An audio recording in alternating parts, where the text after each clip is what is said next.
So hello friends, बहुत बहुत स्वागत है आप सभी का। आज की वीडियो में हम लोग बात करने चल रहे हैं प्रैक्टिकल एग्ज़ाम में होने वाले वाइवा के क्वेश्चंस के बारे में। तो अगर आप लोग भी एक ऐसा प्रैक्टिकल एग्ज़ाम देने जा रहे हैं जिसमें बॉयलर से रिलेटेड अगर आप एग्ज़ाम देने जा रहे हैं तो ये वीडियो आपके लिए बहुत ही हेल्पफुल होने वाली है, क्योंकि हम इस वीडियो में प्रैक्टिकल एग्ज़ाम के बहुत सारे क्वेश्चंस को डिस्कस करने वाले हैं। तो वीडियो को लास्ट तक ज़रूर देखिएगा ताकि आपको एक एक चीज़ें अच्छे तरीके से समझ में आ जाए और आपको यह समझ में आ जाए कि क्वेश्चंस कहाँ से पुटअप होंगे और उनका हमको क्या जवाब देना है। तो चलिए फिर बिना देरी के वीडियो की शुरुआत करते हैं।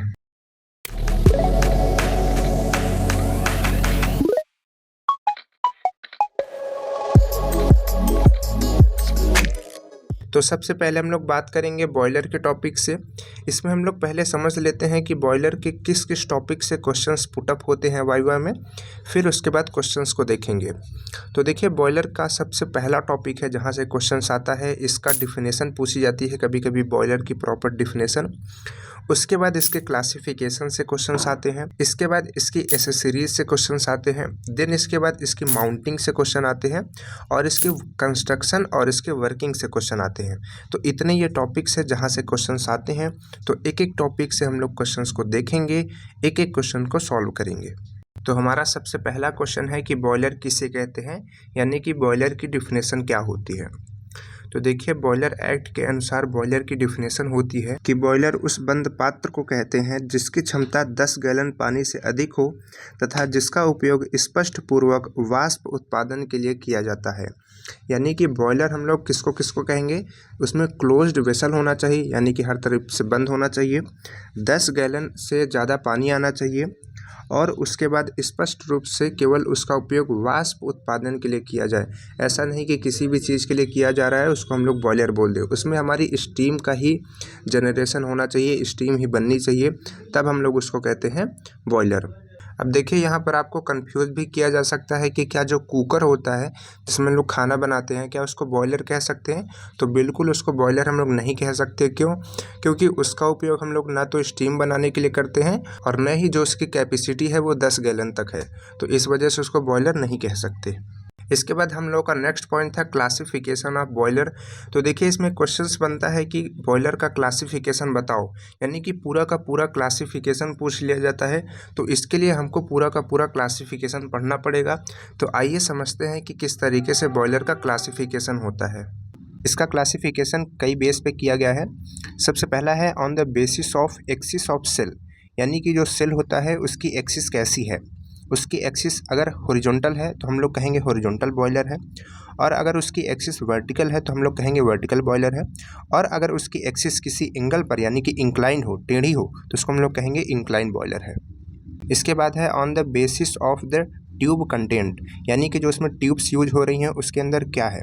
अगर उसके अंदर फायर है यानी कि हॉट गैसेस है तो उसको हम लोग कहते हैं फायर ट्यूब बॉयलर, और अगर उसके अंदर वाटर फ्लो कर रहा है तो उसको हम लोग कहते हैं वाटर ट्यूब बॉयलर। इसके बाद तीसरा है on the basis of utility of boiler, यानी कि हम लोग बॉयलर का इस्तेमाल किस तरीके से करते हैं। क्या बॉयलर एक जगह से दूसरे जगह आ जा सकता है? अगर आ जा सकता है तो उसको हम लोग पोर्टेबल बॉयलर कहते हैं, और अगर नहीं आ जा सकता, बहुत बड़ा बॉयलर है, एक ही जगह रहता है, वहीं से होकर के वो स्टीम जनरेट करता है, तो उसको हम लोग कहते हैं स्टेशनरी बॉयलर। जो भाप वाली ट्रेन होती है उसमें पोर्टेबल बॉयलर लगा रहता है। आप देखते हैं कि उसका जो इंजन है जिसमें हमारा बॉयलर भी होता है, तो वो एक जगह से आता जाता रहता है, चलता फिरता रहता है, तो उसको हम लोग कहते हैं पोर्टेबल बॉयलर। इसके बाद है on the basis of type of fuel used, यानी कि बॉयलर में किस तरीके का फ्यूल यूज किया जाता है वाटर को गर्म करने के लिए। अगर हम उसमें सॉलिड यूज करते हैं तो उसको हम लोग कहेंगे सॉलिड फ्यूल फायर्ड बॉयलर, और अगर लिक्विड यूज करते हैं तो कहेंगे लिक्विड फ्यूल फायर्ड बॉयलर, और इसी तरीके से अगर गैस यूज करते हैं तो उसको कहेंगे गैस फ्यूल फायर्ड बॉयलर। तो ये 3 तरीके के बॉयलर इस बेस पे होते हैं। इसके बाद नेक्स्ट है on the basis of type of firing employed. तो इसके बेस पे हमने आपको बताया कि फर्नेस कहाँ पर होती है, उसके हिसाब से इसमें रखा जाता है।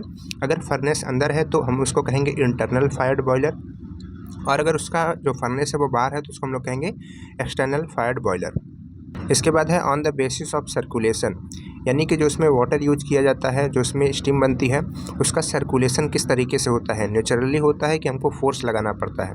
तो अगर नेचुरली होता है तो उसको हम कहेंगे नेचुरल सर्कुलेशन बॉयलर, और अगर उसमें आर्टिफिशियली यानी कि फोर्स लगा करके होता है तो उसको हम लोग कहेंगे फोर्स्ड सर्कुलेशन बॉयलर। इसके बाद है on the basis of pressure of boiler. तो इसमें 3 तरीके के बॉयलर होते हैं, एक होता है लो प्रेशर, एक होता है मीडियम प्रेशर, एक होता है हाई प्रेशर बॉयलर। तो ऐसे बॉयलर जो 8 से 20 बार के प्रेशर पर स्टीम का जनरेशन करते हैं, स्टीम को उत्पन्न करते हैं, उसको हम लोग कहते हैं लो प्रेशर बॉयलर। और ऐसे बॉयलर जो 22 से 39 बार के प्रेशर पर स्टीम जनरेट करते हैं, उसको हम लोग कहते हैं मीडियम प्रेशर बॉयलर। और इसके बाद ऐसे बॉयलर जो 150 से लेकर के 225 बार तक के प्रेशर पर स्टीम जनरेट करते हैं, उसको हम लोग कहते हैं हाई प्रेशर बॉयलर। इसके बाद आता है on the basis of capacity of boiler, यानी कि बॉयलर की कैपेसिटी कितनी है। इसमें भी हमारे 3 तरीके के बॉयलर होते हैं, एक होता है लो कैपेसिटी, एक होता है मीडियम कैपेसिटी, एक होती है हाई कैपेसिटी। ऐसे बॉयलर जो 4000 से लेकर के 6000 kg पर आवर स्टीम जनरेट करते हैं, उसको हम लोग कहते हैं लो प्रेशर बॉयलर। और ऐसे बॉयलर जो 10,000 से लेकर के 75,000 kg पर आवर स्टीम जनरेट करते हैं, उसको हम लोग कहते हैं मीडियम कैपेसिटी बॉयलर। इसके बाद ऐसे बॉयलर जो 100 टन kg पर आवर स्टीम जनरेट करते हैं, उसको हम लोग कहते हैं हाई कैपेसिटी बॉयलर। तो ये है बॉयलर का क्लासिफिकेशन। इसके बाद हमारा थर्ड पॉइंट है माउंटिंग। माउंटिंग से 3 तरीके के क्वेश्चंस पूछे जाते हैं वाइवा में। एक है कि माउंटिंग क्या होती है, माउंटिंग की डिफिनेशन बताओ, और माउंटिंग और एसेसरीज में क्या अंतर होता है, और जितनी भी माउंटिंग्स होती हैं उन सभी के नेम बताओ। बॉयलर में जितनी भी माउंटिंग्स यूज होती हैं उनके नेम बताओ, और उसके बाद किसी एक माउंटिंग का नाम दे करके उसका काम पूछा जाता है कि ये कहाँ पर लगी होती है और इसका क्या काम होता है। तो आइए इन सारे क्वेश्चंस को डिस्कस करते हैं। तो सबसे पहले हम लोग समझते हैं कि माउंटिंग की डिफिनेशन क्या होती है। तो इसको बहुत कम शब्दों में समझिए कि बॉयलर को चलने के लिए जितनी चीज़ें ज़रूरी होती हैं, मतलब कि अगर वो चीज़ें नहीं हैं तो बॉयलर वर्क नहीं कर सकता, बिल्कुल नहीं कर सकता।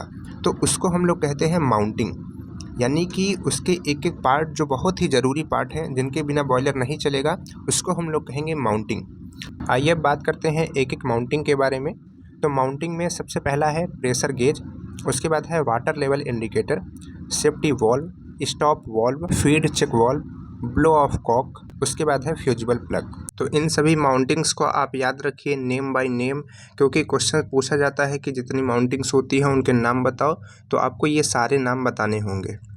तो आइए अब समझते हैं कि एक एक माउंटिंग का क्या काम होता है और यह बॉयलर में कहाँ लगी होती है, क्योंकि इससे भी क्वेश्चंस पूछा जाता है कि ये माउंटिंग कहाँ लगी होती है, ये वाली माउंटिंग कहाँ लगी होती है, इसका क्या काम होता है। तो ये सारे क्वेश्चन पूछे जाते हैं, तो इनको पढ़ना ज़रूरी है। तो आइए समझते हैं। तो इन सभी को हम 2 अलग अलग बॉयलर के डायग्राम लेकर के अच्छे तरीके से पहले समझ लेते हैं कि किस तरीके से कार्य करती हैं और कहाँ लगी होती हैं। तो ये रहे 2 डायग्राम, एक है कोक्रेन बॉयलर, एक है बैबकॉक एंड विलकॉक्स बॉयलर, जो कि हम लोगों के सिलेबस में है। तो आइए सबसे पहले सारी चीज़ों को समझेंगे कोक्रेन बॉयलर से, उसके बाद उसी चीज़ को समझेंगे हम लोग बैबकॉक विलकॉक्स से, ताकि दोनों से समझने पे अच्छे से क्लियर हो जाए। तो हम लोग समझेंगे कोक्रेन बॉयलर से, और इसके बगल में हम लोग सारी माउंटिंग को भी रख लेते हैं ताकि समझने में आसानी हो। तो इन सारी माउंटिंग के बारे में केवल आप 2 चीज़ें याद रखेंगे, एक इसका कार्य क्या होता है और यह कहाँ लगी होती है। चलिए सबसे पहले स्टार्ट करते हैं अपने फर्स्ट माउंटिंग प्रेशर गेज से। प्रेशर गेज, जैसा कि नाम से ही आपको पता चल रहा है कि प्रेशर और गेज जिसमें भी लगा होता है, गेज का मतलब होता है उसको नापने वाला। तो प्रेशर को नापने वाला हमारा प्रेशर गेज होता है। प्रेशर गेज अब क्यों लगाते हैं, क्या काम होता है इसका। तो बॉयलर में हमारी स्टीम बनती है और उसका जो प्रेशर होता है बहुत ही ज़्यादा होता है। तो अगर उसका प्रेशर बहुत ज़्यादा होते होते बहुत ही ज़्यादा हो गया तो जो बॉयलर है वो फट सकता है, और बॉयलर फटता है तो बहुत ज़्यादा खतरा होता है, क्योंकि सारे कर्मचारी होते हैं, वर्कर्स होते हैं, तो उनको बहुत नुकसान हो सकता है, उनकी जान जा सकती है। तो इसके लिए इसमें लगा होता है प्रेशर गेज, जो कि बॉयलर के प्रेशर को बताता है, जो उसकी स्टीम बनती है उसको बताता है। अब ये प्रेशर गेज कहाँ लगा होगा, अपने दिमाग से अगर आप सोचेंगे तो ये प्रेशर गेज हमेशा बॉयलर के टैंक के ऊपर लगेगा, क्योंकि वहीं पर तो प्रेशर ज़्यादा होगा, तो स्टीम वहीं पर बनती है, ऊपर की तरफ रहती है। तो प्रेशर गेज आप यहाँ पर देख रहे हैं कि यहाँ पर लगा होता है, तो ये हो गया प्रेशर गेज। इसका काम क्या होता है, प्रेशर को मेजर करना, ताकि बॉयलर में बहुत ज़्यादा प्रेशर ना हो। और ये कहाँ पे लगा होता है, ज़्यादातर बॉयलर्स में ऊपर की तरफ लगा होता है। ठीक है, यहाँ पर आप देख रहे हैं। चलिए अब आगे बढ़ते हैं और समझते हैं अपने next topic water level indicator के बारे में। तो देखिए क्या होता है वाटर लेवल इंडिकेटर। तो यहाँ पर आप नाम से भी इसको भी अच्छे तरीके से समझ सकते हैं। इसमें लिखा हुआ है वाटर लेवल इंडिकेटर, यानी कि वाटर के लेवल को इंडिकेट करने वाला वाटर लेवल इंडिकेटर होता है। तो आप यहाँ पर देख रहे हैं कि ये कहाँ पर लगा हुआ है, यहाँ पर जहाँ पर आप वाटर का लास्ट पॉइंट देख रहे हैं, यानी कि टॉप पॉइंट देख रहे हैं, और स्टीम का नीचे का पॉइंट देख रहे हैं, उन दोनों के बीच में लगा हुआ है हमारा वाटर लेवल इंडिकेटर। यानी कि ये बताता है कि वाटर का लेवल कितना है। अगर वाटर का लेवल बहुत ही नीचे जा रहा है तो उससे प्रॉब्लम क्या होगी, वाटर का लेवल नीचे जाएगा, स्टीम हमारा ज़्यादा बन जाएगा, और स्टीम ज़्यादा बनेगा तो प्रेशर बढ़ जाएगा, और प्रेशर बढ़ेगा तो फिर से हमारा बॉयलर को फटने का खतरा हो जाता है। तो वाटर का लेवल जो है वो मेंटेन रहना चाहिए, यानी कि कितनी मात्रा में हमारा वाटर जो है वो फिक्स है तो उतना रहना ही चाहिए। उससे कम होगा तो हमारे बॉयलर को खतरा होगा, और उसको खतरा होगा तो सारे लोगों को भी खतरा होगा। तो इस तरीके से जो वाटर लेवल इंडिकेटर है इसका काम होता है वाटर के लेवल को इंडिकेट करना और बताना। अब ये कहाँ लगा होता है, ये लगा होता है जो वाटर का टॉप पॉइंट होता है वहाँ पर लगा होता है। आप देख सकते हैं ये वाटर लेवल इंडिकेटर में आधा जो वाटर है वो भरा हुआ भी दिख रहा है। तो इस तरीके से ये इंडिकेट करता है कि कितना वाटर हमारा है, और ये कांच का बना होता है तभी आपको साफ साफ इसमें दिखेगा। चलिए अब बढ़ते हैं अपने नेक्स्ट टॉपिक सेफ्टी वॉल्व। ऐसा वॉल्व जो सेफ्टी का कार्य करता है सेफ्टी वॉल्व कहलाता है। एक चीज़ यहाँ पर आप समझ लीजिए कि वॉल्व हम लोग किसको कहते हैं। वॉल्व हमेशा हम लोग उस चीज़ को कहते हैं जो एक तरफ तो अपनी चीज़ों को आने जाने देता है लेकिन दूसरी तरफ लौटने नहीं देता है, उसको हम लोग कहते हैं वॉल्व। जैसे कि आप लोगों ने साइकिल में देखा होगा, साइकिल के पहिए में वॉल्व होता है, छुच्ची जिसको हम लोग बोलते हैं। तो उसमें हवा अंदर तो जाती है लेकिन बाहर नहीं निकलती है, तो उसको हम लोग वॉल्व कहते हैं। तो उसी तरीके से इसमें भी एक वॉल्व लगा होता है लेकिन सेफ्टी के लिए लगाया जाता है। इसका काम तब आता है जब बॉयलर में बहुत ज़्यादा प्रेशर बढ़ जाए और बॉयलर को बंद करने के लिए कोई ना हो, तब ये हमारा सेफ्टी वॉल्व कार्य करता है। किस तरीके से कार्य करता है, जब प्रेशर बहुत ही ज़्यादा बढ़ जाता है तो ये जो सेफ्टी वॉल्व होता है ये ओपन हो जाता है, और ये जब प्रेशर बहुत ज़्यादा होगा तभी ओपन होता है। ये इस तरीके से बनाया जाता है, और जैसे ही ओपन होगा तो सारी स्टीम वहाँ से होकर के निकलने लगेगी बाहर, और जो हमारा प्रेशर है वो कम हो जाएगा बॉयलर का।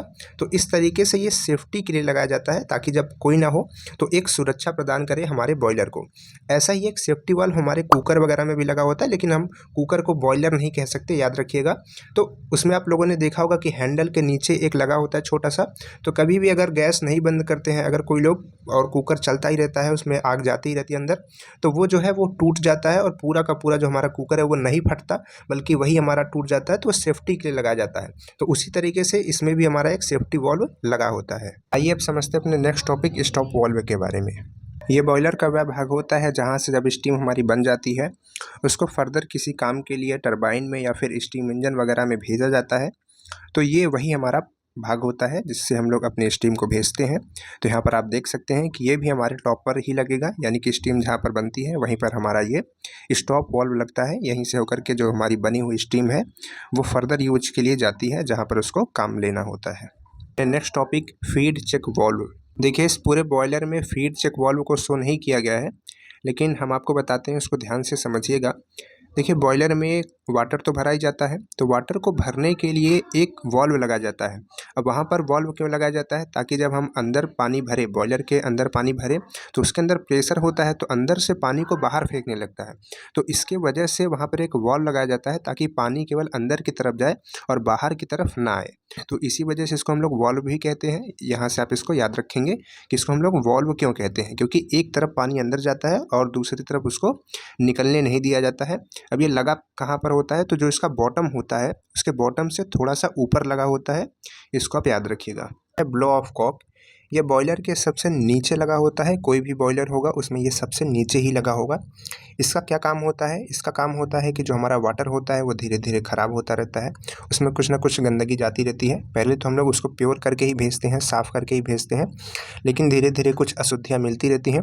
तो उसको निकालने के लिए, या फिर कभी कभी वाटर ज़्यादा हो गया तो उसको निकालने के लिए वाटर को ये सबसे नीचे लगाया जाता है, ब्लो ऑफ कॉक बोलते हैं। इसका काम होता है वाटर को निकालना और जो गंदगी है उसको भी निकालना। तो गंदगी हमारी नीचे ही रहती है, तो इसको जैसे ही खोलते हैं वैसे ही सारी गंदगी इससे होकर के बाहर निकल जाती है और हमारा जो बॉयलर है वो साफ़ हो जाता है। तो इसके दो काम है, एक गंदगी को साफ़ करना, एक वाटर को निकालना। तो जो फ्यूजिबल प्लग होता है वो यहाँ पर लगा होता है, जैसा कि आप देख रहे हैं। अब इसका क्या काम होता है उसको ध्यान से समझिए। इसका काम यह होता है कि जब ये जो वाटर का लेवल आप देख रहे हैं ये थोड़ा ऊपर है, अगर ये धीरे धीरे ख़त्म होते होते स्टीम में बदलते बदलते ये धीरे धीरे बहुत ही नीचे आ जाए, तो नीचे आने की वजह से हमने बताया कि जब वाटर कम होने लगेगा तो प्रेशर बहुत ही बढ़ने लगेगा बॉयलर का, और बॉयलर को फटने का खतरा रहता है। तो इस वजह से यहाँ पर एक फ्यूजिबल प्लग लगाया जाता है। तो जब ये लेवल जो नीचे आता है और जैसे ये नीचे आता है तो जो फ्यूजिबल प्लग का ऊपर का आप टॉप देख रहे हैं वो आने लगता है स्टीम के संपर्क में, स्टीम के कांटेक्ट में आने की वजह से वह हीट होने लगता है, और हीट होने की वजह से वह गल जाता है, और गल जाता है यानी कि पिघल जाता है, और पिघलने की वजह से हम लोग इसको कहते हैं कि ये फ्यूजिबल है, फ्यूज हो जाता है। और जब गल जाता है तो जो वाटर है, थोड़ा बहुत वाटर उसके आस-पास में रहता है, वो वहाँ पे घुसने लगता है, और जो स्टीम होती है वो खुद इसके अंदर घुसने लगती है, और ये स्टीम यहाँ पर चली जाती है, हमारा जो फर्नेस आप देख रहे हैं इसके अंदर चली जाती है, और इसके अंदर आने की वजह से जो हमारी ये फर्नेस है वो बंद हो जाती है। तो इस तरह से हमारा जो बॉयलर है वो फटता नहीं है। तो ये जो फ्यूजिबल प्लग है ये सुरक्षा के लिए ही लगाया जाता है कि जब वाटर का लेवल बहुत ही कम हो जाए तो वहाँ पर वो गल जाए और वहाँ पर एक होल बन जाए, और होल बनने की वजह से जो सारी स्टीम है, थोड़ा बहुत वाटर है, वो इसके फर्नेस के अंदर आ जाए, और इससे हमारा जो फर्नेस है वो बंद हो जाए और बॉयलर हमारा फटने से बच जाए। तो इस तरीके से ये हमारा कार्य करता है। आई होप आप इसको बहुत ध्यान से सुने होंगे, और अगर आप क्वेश्चन इनसे पूछे जाते हैं इन टॉपिक से तो आप उसको अच्छे तरीके से बता पाएंगे। चलिए अब आगे बढ़ते हैं और अब समझते हैं अपने नेक्स्ट टॉपिक, जो कि है बॉयलर की एसेसरीज। इसमें भी क्वेश्चंस पूछा जाता है कि एसेसरीज क्या होती हैं, कहाँ पर लगी होती हैं और उनका क्या काम होता है। तो आइए इन सारी चीज़ों को अच्छे तरीके से समझते हैं। एसेसरीज उन पार्ट्स को कहेंगे जिसमें से उसकी इफ़िशियंसी बढ़ती है, यानी कि अगर उन पार्ट को हम लगा देते हैं तो वो और अच्छे तरीके से काम करने लगता है। जैसे एग्जांपल के लिए हम लोग समझते हैं कि जैसे कोई बॉयलर है, उसमें जो फर्नेस है वो जल रही है और वाटर को हीट करके हमारी स्टीम को बना रही है, लेकिन वो धीरे धीरे काम कर रही है। तो अगर हम उसमें एक फ़ैन लगा दें, उसके फर्नेस के सामने एक फ़ैन लगा दें और फ़ैन से हवा जाए उसके अंदर, और वो जो हमारा कोयला है मान लीजिए, तो वो और अच्छे तरीके से तेज़ी से जले। तो यहाँ पर जो हमने बाहर से फ़ैन लगाया, एक्स्ट्रा में फ़ैन लगाया, ये हमारा एसेसरीज हो जाएगा। जैसे मान लीजिए कि बॉयलर इतना बड़ा होता है, हमने बताया था 10 गैलन तक का होना चाहिए, तो उसमें पानी भरने के लिए हम हाथ से तो भरेंगे नहीं, लेकिन अगर हम पंप लगा कर के पानी भरते हैं तो उस पंप को हम लोग एसेसरीज कहते हैं। तो इसी तरीके से बॉयलर को और अच्छे तरीके से काम करने के लिए जो चीज़ यूज की जाती हैं उसको हम लोग एसेसरीज कहते हैं। तो एसेसरीज में है water feed pump, injector, super heater, economiser, air pre heater, feed water heating device, draft producing device. तो इन सभी नेम्स को आप याद रखिए, क्योंकि नेम्स भी पूछे जाते हैं कि बताइए कौन कौन सी एसेसरीज होती हैं, तो नाम आप ज़रूर याद रखेंगे सभी का। आइए अब बात करते हैं एक एक एसेसरीज का क्या काम होता है, वे कहाँ पे लगी होती हैं और उनसे क्या क्वेश्चन पूछा जाता है। तो इन सारी चीज़ों को बहुत अच्छे से समझने के लिए हम लोग लेंगे एक डायग्राम। तो देखिए फ्रेंड्स, यहाँ पर आ चुका है हम लोग का एक छोटा सा डायग्राम। इस डायग्राम में सबसे पहले आप देखिए कि बॉयलर कहाँ पर है। आपको यहाँ पर ये बॉयलर दिख रहा है जिसमें नीचे वाटर भरा हुआ है ब्लू कलर का, और ऊपर में ऑरेंज कलर की यहाँ पर ये स्टीम का कलर दिखाया गया है। अब यहीं से सारी चीज़ों को समझना है कि हमारे जो अलग अलग पार्ट होते हैं एसेसरीज के, वो कहाँ कहाँ लगते हैं और उनका क्या क्या काम होता है। बॉयलर में क्या लगते हैं उनको तो हमने पढ़ लिया, उनको हम लोग माउंटिंग कहते हैं। तो देखिए बॉयलर में जो स्टीम है वो निकल करके ऊपर की तरफ से कहाँ जा रही है, एक पीले कलर के यहाँ पर बॉक्स में जा रही है। तो इस पीले कलर के बॉक्स के अंदर आप देखेंगे तो टेढ़ी टेढ़ी यू शेप की ये पाइप्स बनी हुई हैं, और इसी को हम लोग कहते हैं सुपर हीटर। यानी कि सुपर हीटर हमारा कहाँ लगा रहेगा, सुपर हीटर हमारा लगा रहेगा स्टीम जहाँ से निकलती है उसके बाद में हमारा क्या लगा रहेगा, सुपर हीटर लगा होता है। अब ये सुपर हीटर क्या काम करता है, तो सुपर हीटर जो हमारी स्टीम बनती है उसमें थोड़ा बहुत वाटर के पार्टिकल्स होते हैं, तो उनको गर्म करके एकदम से हटाने के लिए, यानी कि जो हमारी स्टीम है उसको एकदम ड्राई स्टीम बनाने के लिए, एकदम सूखी, यानी कि थोड़ा सा भी उसमें वाटर के पार्टिकल ना हो, उसको बनाने के लिए हम लोग इसका इस्तेमाल करते हैं सुपर हीटर का। तो वो जो स्टीम है वो इसके अंदर आती है। अब इसके अंदर आएगी तो इसको और हीट करेंगे, तभी तो हमारा जो वाटर के पार्टिकल हैं वे हटेंगे। तो उसके लिए क्या करते हैं, ये जो फर्नेस होती है हमारी बॉयलर में, जो बॉयलर को जो गर्म करने के लिए फर्नेस लगाई जाती है, उसी फर्नेस से हम लोग इसको भी फिर से हीट करते हैं और इसके बाद से जो हमारी स्टीम है वो बाहर निकलती है सुपर हीटर से और बाद में फिर वो यूज के लिए हमारी जाती है। तो सुपर हीटर हमारा कहाँ लगा होता है, बॉयलर से जो स्टीम निकलती है उसके आगे, और इसको हमारे पास सप्लाई कहाँ से मिलती है, यानी कि हीट कहाँ से मिलती है, तो वो जो फर्नेस होती है वहीं से इसको हीट मिलती है। तो इस तरीके से सुपर हीटर का कार्य आप लोग समझ गए होंगे। अब इसके बाद इकोनोमाइजर और फीड वाटर पंप को हम लोग एक साथ समझेंगे। तो इसमें सबसे पहले हम लोग समझ लेते हैं वाटर फीड पंप का काम। तो वाटर फीड पंप का काम बहुत ही सिंपल होता है, केवल बॉयलर के अंदर उसको पानी को भेजना होता है, बस केवल उसका इतना काम होता है कि वो वाटर को फीड करेगा बॉयलर के अंदर में। उसके बाद इकोनोमाइजर क्या काम करता है, तो जैसा कि आप यहाँ पर देख रहे हैं, इकोनोमाइजर लगा होता है, जो पानी हमारा जा रहा होता है पंप के द्वारा बॉयलर के अंदर जा रहा होता है, उसी के बीच में हमारा इकोनोमाइजर लगा दिया जाता है। यानी कि जो पंप की पाइप है, इकोनोमाइजर के एक तरफ उसको जोड़ देंगे और जो इकोनोमाइजर के दूसरे साइड में पाइप निकलेगी उसको जोड़ देंगे बॉयलर के साथ में।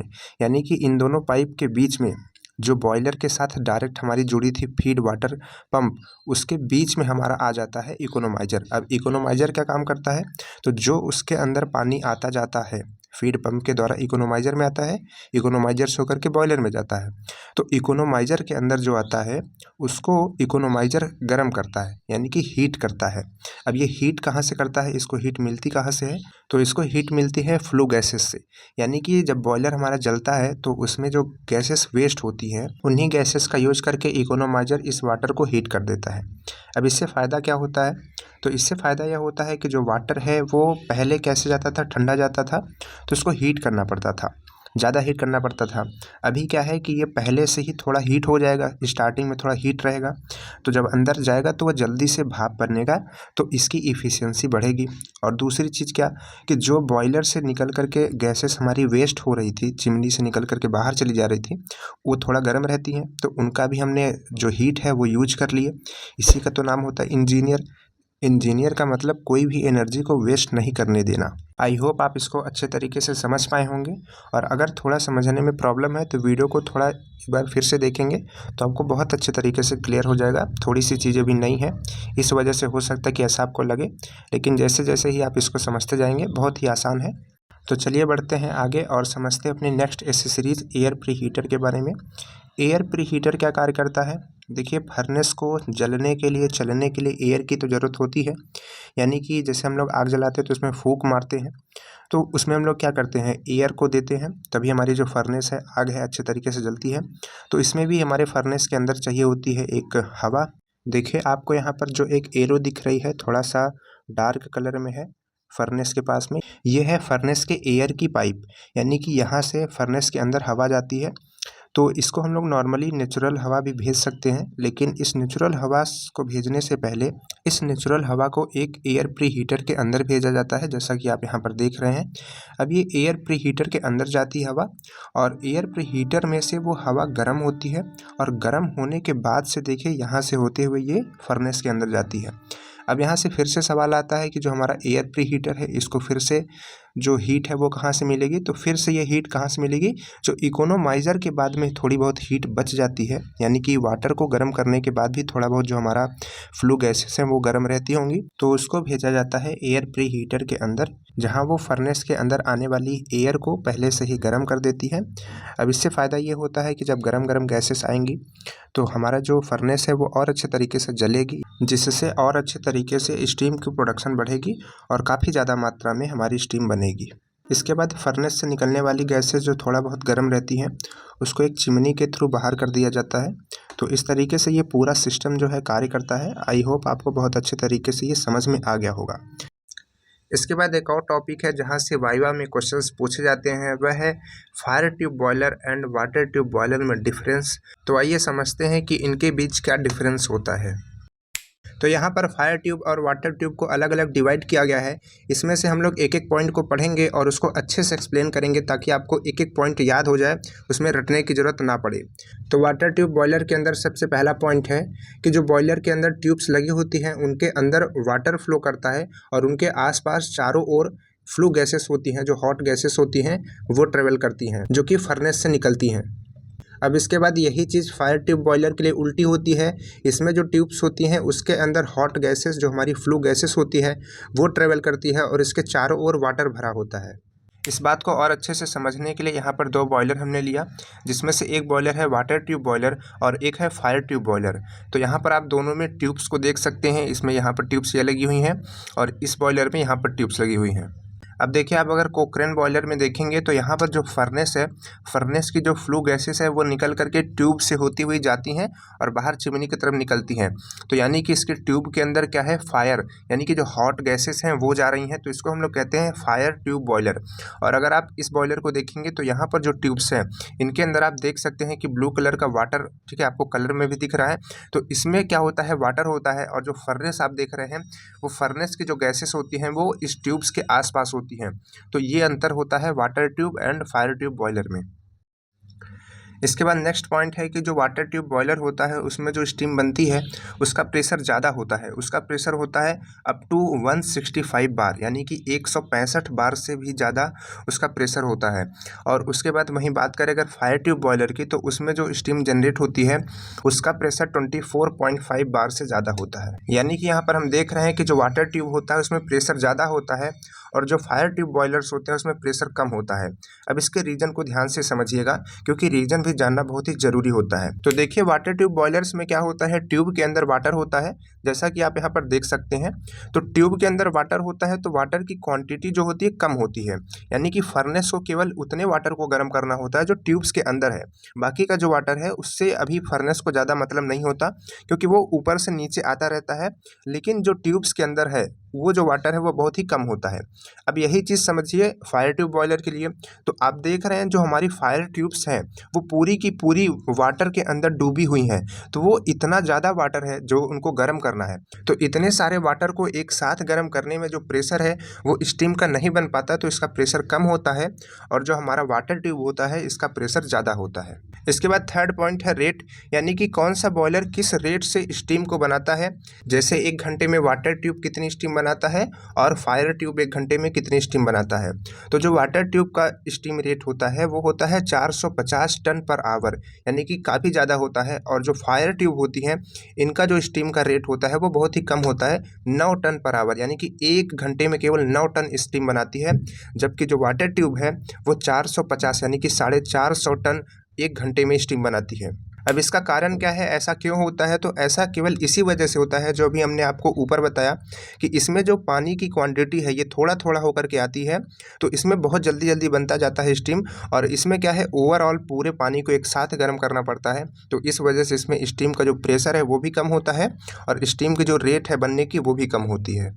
इसके बाद नेक्स्ट पॉइंट है ओवरऑल इफ़िशियंसी। तो वाटर ट्यूब बॉयलर की इफ़िशियंसी होती है 90% और जो फायर ट्यूब बॉयलर की इफ़िशियंसी होती है वो 75%।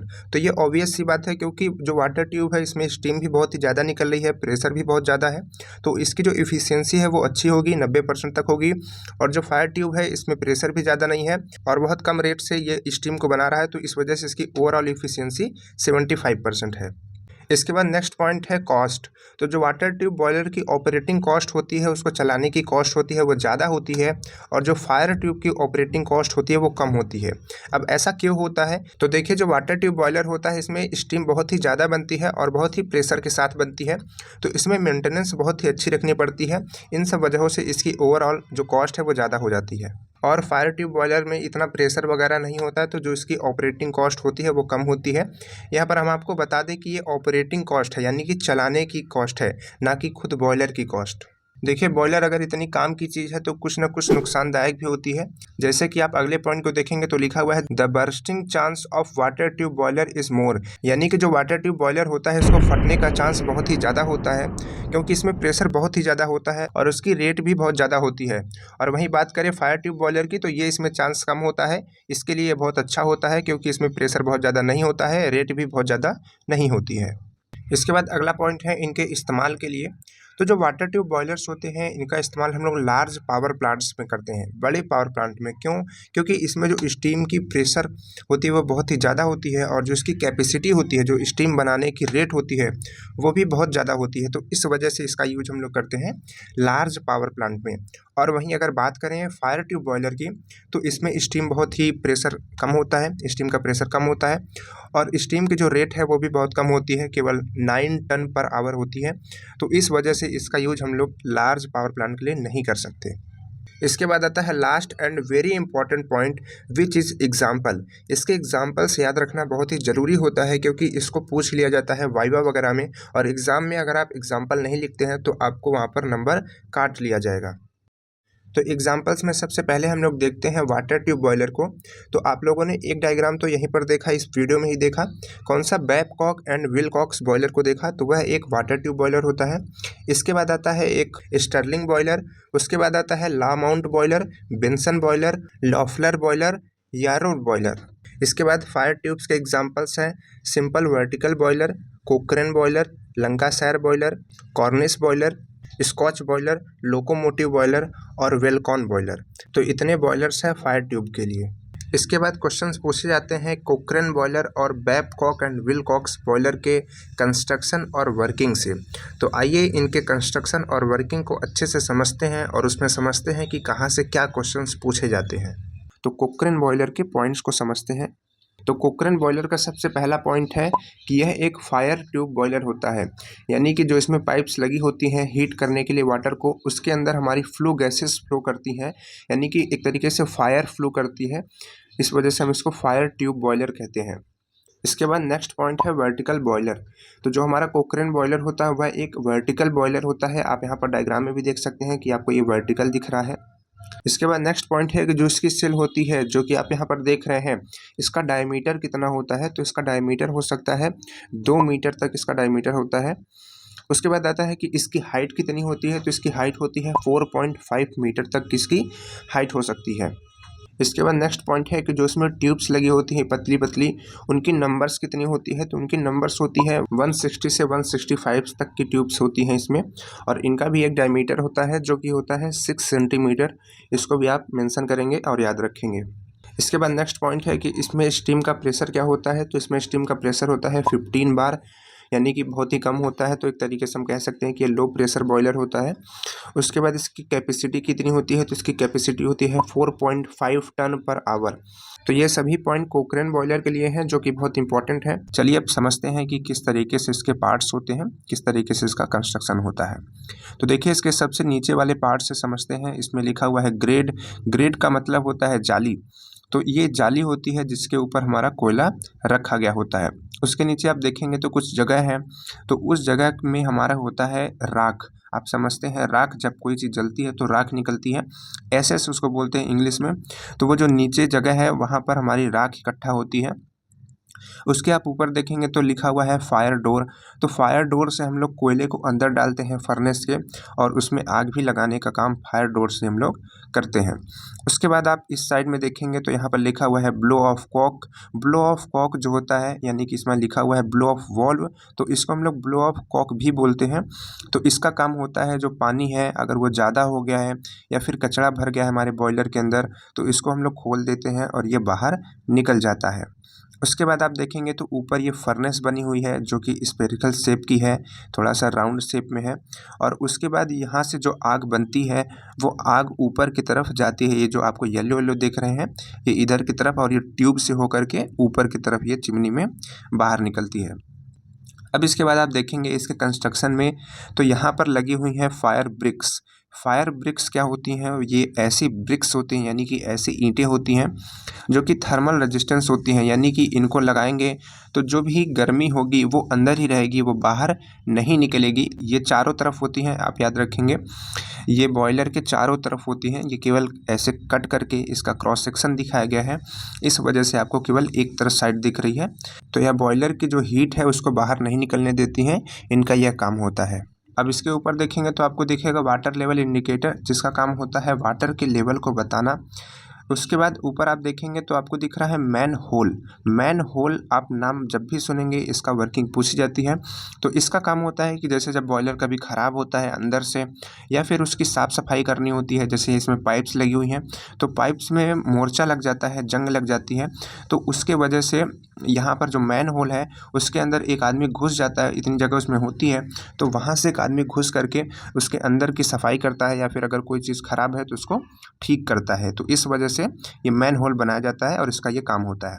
उसके ऊपर आप देख रहे हैं लगा हुआ है प्रेशर गेज, जिसका काम होता है प्रेशर को मेजर करना और बताना कि बॉयलर के अंदर कितना प्रेशर है, ज़्यादा तो नहीं है, ज़्यादा होता है तो बॉयलर को बंद करना होता है।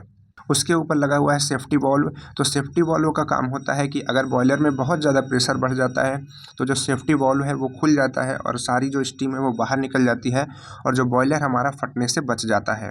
उसके बाद और ऊपर लगा हुआ है स्टीम स्टॉप वाल्व। इसका काम होता है कि जो हमारी स्टीम बन जाती है उसको आगे भेजने के लिए यहाँ पर एक वाल्व लगाया जाता है। तो यहाँ पर कोई भी हम पाइप ऐड करके बाद में आगे अपने स्टीम को भेज सकते हैं। उसके बाद आप बगल में देखेंगे तो ये बड़ा सा पीला सा लगा हुआ है, इसका नाम होता है चिमनी। चिमनी आप लोगों ने सुना होगा। चिमनी का काम होता है जो हमारी गैसेस हैं, फ्लू गैसेस हैं, वेस्ट हैं, उसको एटमॉस्फेयर में ऊपर की तरफ छोड़ना।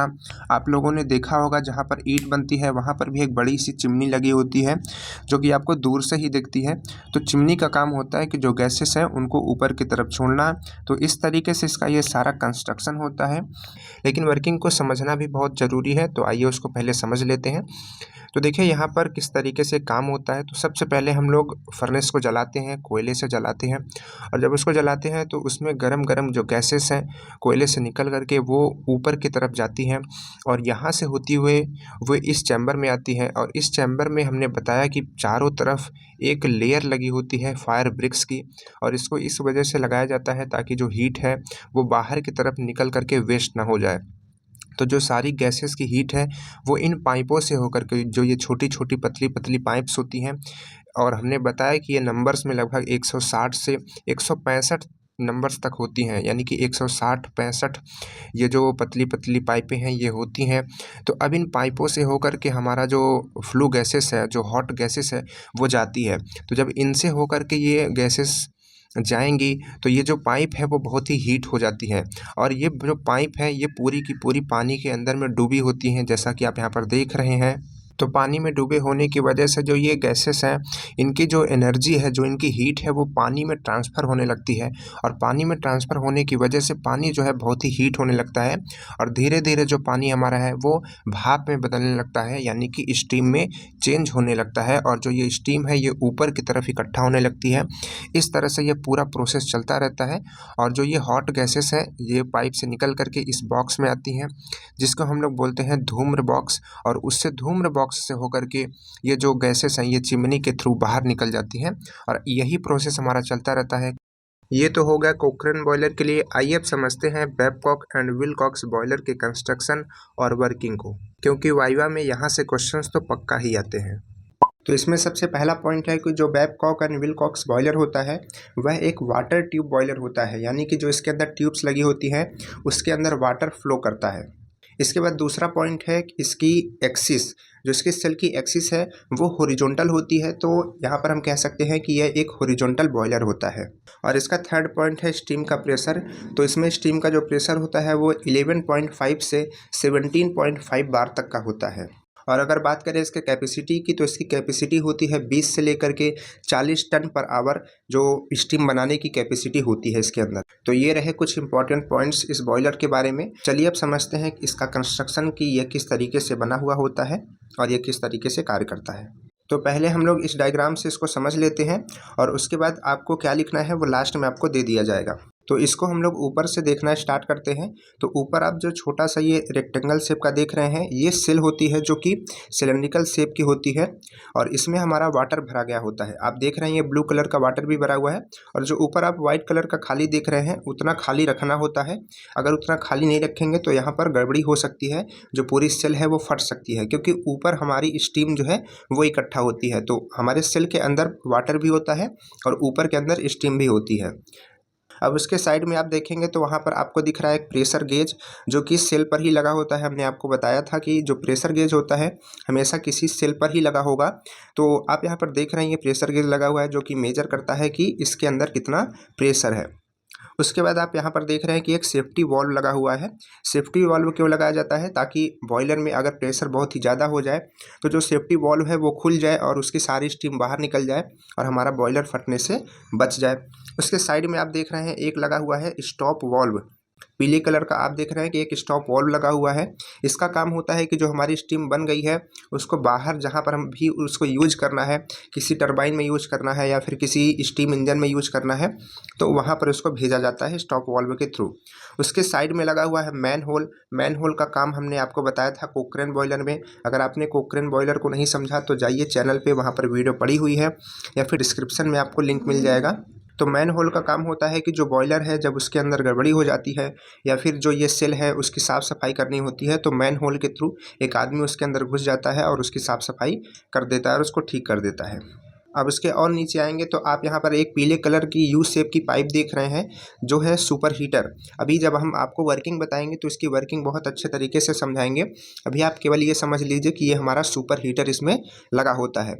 और उसके नीचे आप देख रहे हैं ब्लू कलर की पाइप्स है, वो जो ब्लू कलर का देख रहे हैं उन पाइप्स के अंदर वाटर भरा हुआ है। इसी वजह से हमने इसको कहते हैं वाटर ट्यूब बॉयलर, यानी कि ट्यूब के अंदर क्या है, वाटर है, तो इस वजह से कहते हैं इसको वाटर ट्यूब बॉयलर। तो ये हमारी ट्यूब्स होती हैं। अब देखिए ये ट्यूब्स होती हैं, इसके नीचे आप देख रहे हैं यहाँ पर एक आग जल रही है, ये है हमारी फर्नेस। और आग किस पे जल रही है? एक ग्रेड है, जाली रखी हुई है और उस जाली के ऊपर कोयला रखा गया है। और उस कोयले को किधर से जलाया जाता है? तो यहाँ पर आप देख रहे हैं साइड में एक फायर डोर बना होता है, वहीं से कोयले को अंदर डाला जाता है और उसके बाद उसको जलाया जाता है। और उसके नीचे आप देख रहे हैं तो वो एसेस के लिए एक डोर बनाया गया है, जहाँ से हम लोग राख को निकालते हैं। कि नीचे आप ग्रेड देख रहे हैं, यहाँ पर एसेस होती है हमारी, यानी कि राख होती है। इसके बाद आप देख रहे हैं कि ये जो पाइप्स हैं इनको सपोर्ट करने के लिए यहाँ पे ये कुछ चीज़ें बनाई गई हैं इनको पकड़ने के लिए, ताकि ये इंक्लाइंट बनी रहें। अभी क्यों इंक्लाइंट होती हैं ये सारी चीज़ें वर्किंग में समझेंगे। अभी केवल पार्ट्स के नाम जान लीजिए कि किसका क्या नाम है, कौन सी चीज़ें कहाँ लगी हुई हैं। उसके बाद आप यहाँ पर और नीचे आएंगे तो देखेंगे कि ये जो पूरी पाइप है इसके लास्ट में लगा हुआ है blow off cock. Blow off cock जो होता है उसका काम होता है कि जो पाइप में पानी भरा हुआ है अगर गंदा हो गया है या फिर अगर उसमें पानी में कोई गंदगी मिल गई है तो उसको बाहर करना है, साफ़ करना है। तो ब्लो ऑफ कॉक जो है उसको ओपन कर देते हैं तो सारा पानी बह करके निकल जाता है और जो हमारी सेल है वो खाली हो जाती है। तो उसकी साफ़ सफाई अच्छे से कर देते हैं, जो पाइप से उसकी सफाई कर देते हैं। तो ब्लो ऑफ कॉक का ये काम होता है। और आपको बता दें कि ये जितनी सारी चीज़ों की वर्किंग हम बता रहे हैं, प्रेशर गेज की, ब्लो ऑफ कॉक की, स्टीम स्टॉप वाल्व की या फिर सेफ्टी वाल्व की, तो इन सारी चीज़ों को अच्छे से डिस्कशन किया जा चुका है बॉयलर की एसेसरीज एंड माउंटिंग में। तो वो सारी वीडियोस भी आप देख लीजिए, क्योंकि वो समझना बहुत ही ज़रूरी है, तभी आप इसको अच्छे से समझ पाएंगे। आई होप आप इसको समझ पा रहे होंगे जितनी चीज़ें हमने बताई। चलिए इसके ऊपर देखिए, यहाँ पर आपको दिख रही है एक चिमनी। इस चिमनी से क्या निकलता है? जो हमारी धुआं है, देखिए ये हमारी फर्नेस है, तो फर्नेस का धुआं इधर ही जाता है और इधर से होकर के ये चिमनी के थ्रू बाहर निकलता है।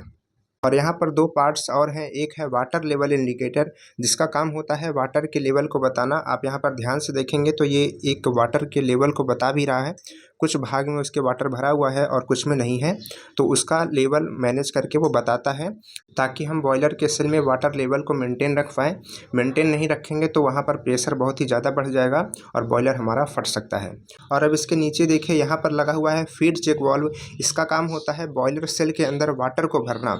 तो इसी के थ्रू हम लोग पानी को अंदर भरते हैं, यहीं पे कोई पाइप ऐड करते हैं और उसके द्वारा बॉयलर के अंदर हम पानी को भर देते हैं और पानी को लगातार भरते रहते हैं, क्योंकि ये मेंटेन रखना बहुत ही ज़रूरी होता है। इसके बाद दो पार्ट और हैं, एक है अपर हेडर और एक है लोअर हेडर। तो इनके बारे में अच्छे से समझिए कि किसका क्या काम होता है। तो देखिए, जो हमारा लोअर हेडर होता है, जो कि आप यहाँ पर देख रहे हैं, इसके द्वारा पानी नीचे आता है, यानी कि ये जो आप यहाँ पर देख रहे हैं पाइप गई हुई है, ये यहाँ पर पानी में खुली होती है और जो पानी है वो इधर से होता हुआ नीचे की तरफ चला आता है। और जो आप यहाँ पर अपर हेडर देख रहे हैं, ये जो हेडर होता है ये पानी में नहीं खुला होता है, ये पानी के ऊपर होता है। ये जो वाइट वाला एरिया देख रहे हैं उसमें ये जा कर के खुला होता है, जैसा कि आप यहाँ पर थोड़ा सा देख पा रहे हैं। तो ऐसा क्यों किया जाता है? जो हमारा वाटर है वो इसके थ्रू यहाँ पर नीचे आता है और इस पूरे पाइप में भर जाता है और जब पूरे पाइप में भर जाता है तो यहाँ से इसको हीट किया जाता है और हीट के वजह से यहाँ पर ये जो स्टीम बनती है और ये जो स्टीम है वो ऊपर की तरफ जाती है, क्योंकि इसको इंक्लाइंड रखा गया है, टेढ़ा इसको इसी वजह से रखा जाता है क्योंकि जो स्टीम होती है वो हल्की होती है और हल्की चीज़ें ऊपर की तरफ भागती हैं। तो पानी हमारा इधर नीचे की तरफ रहता है और जो स्टीम है वो ऊपर की तरफ जाती है और ऊपर से होकर के ये चली जाती है हमारी बॉयलर सेल के अंदर, जो वाइट वाला एरिया देखते हैं वहाँ पर चली जाती है। तो वहीं पर स्टीम हमारी इकट्ठा होती रहती है और इधर से ये पानी नीचे आता रहता है और स्टीम बन के ऊपर चलता रहता है। तो ये पूरी सर्कल हमारी चलती रहती है इस तरीके से। अब जो इसके हेडर्स होते हैं वे जिगजैग फॉर्म में बने होते हैं, जैसा कि आप यहाँ पर एक रियल इमेज में देख सकते हैं। अब ये क्वेश्चन भी पूछा जाता है कि ये जिगजैग क्यों बने होते हैं, तो इसके कई कारण हैं। सबसे पहला कारण है थर्मल एक्सपेंशन एंड कॉन्ट्रैक्शन। क्या होता है थर्मल एक्सपेंशन एंड कॉन्ट्रैक्शन? इसका मतलब होता है कि जब कोई चीज़ गर्म होती है तो वो थोड़ा फैलती है और जब ठंडी होती है तो थोड़ा सिकुड़ती है। तो फैलती है सिकुड़ती है, इसका ये काम तो लगा ही रहेगा क्योंकि ये बॉयलर है, इसमें हीट होगा, फिर उसको ठंडा होगा, फिर हीट होगा, फिर ठंडा होगा। तो इस वजह से इसको थोड़ा जिगजैग बनाया जाता है। तो अगर कोई चीज़ जिगजैग है तो थर्मल एक्सपेंशन होगी या फिर उसका कॉन्ट्रैक्शन होगा तो वो सहन कर सकती है। दूसरा कारण है हीट ट्रांसफ़र। जिगजैग बनाने की वजह से इसमें हीट ट्रांसफ़र जो है बढ़ जाता है, क्योंकि जो नीचे से गैसेस निकलती हैं, अगर एक के सामने एक हमारी जो पाइप है वो रहेगी तो यहाँ पर प्रॉब्लम ये हो जाएगी कि एक जो नीचे की पाइप होगी वे सारे गैसेस को अपने में रखेगी और ऊपर की तरफ सही से नहीं जाने पाएगा। तो इस वजह से ये जिगजैग होता है। तो जो गैसेस हैं वो सारी पाइप्स में टच में आती हैं और सारी पाइप्स के वाटर को हीट करती हैं और स्टीम बनाती हैं। तो इस वजह से इसको जिगजैग रखा जाता है और इंक्लाइन के ओर रखा जाता है ताकि जो हमारी स्टीम है वो ऊपर की तरफ चली जाए और जो वाटर है वो इधर नीचे की तरफ रहे। इन सारी बातों को आप याद रखेंगे क्योंकि ये सारी बातें इनके क्वेश्चंस एग्ज़ाम में और वाइवा दोनों में पूछे जाते हैं, तो आप इनको याद ज़रूर रखेंगे। तो इस तरीके से बॉयलर के प्रैक्टिकल के सारे टॉपिक्स ख़त्म होते हैं। अगर आप इस वीडियो को पूरा देखे हैं तो आपको बहुत बहुत थैंक यू, क्योंकि आपने सारे टॉपिक्स को बहुत अच्छे तरीके से समझ लिए हैं। तो अगर वीडियो अच्छी लगी हो तो वीडियो को दोस्तों के पास भेज दीजिए ताकि उनका भी वाइवा अच्छा जाए। चलिए मिलते हैं फिर किसी नेक्स्ट वीडियो में। Bye bye.